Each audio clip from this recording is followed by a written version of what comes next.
Қасиетті Баянауыл даласында, ащысу өзенінің жағасында, ақ күмбезді, ақ кесене бой көтерді. Қазағымның бір руының анасына.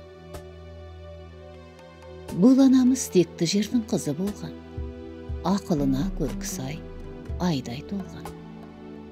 Бізге жеткен тарихи деректерде Сары қыз деген лақап аты қалған.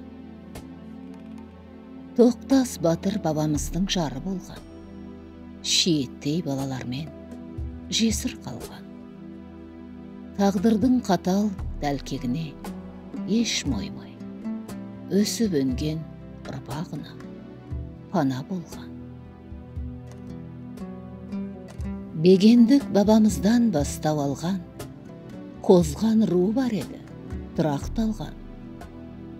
Сары қыз анамыздың құрметіне Сары қозған деген ру пайда болған. Қара және сары деп бөлінгенмен, абыройын асқақтатқан тірлігімен, ұйымшыл қасиеті үлгі болып, қозған ру бар қазаққа сыйлы болған. Ағайын кесенеміз құтты болсын, кейуананың мекені нұрға толсын.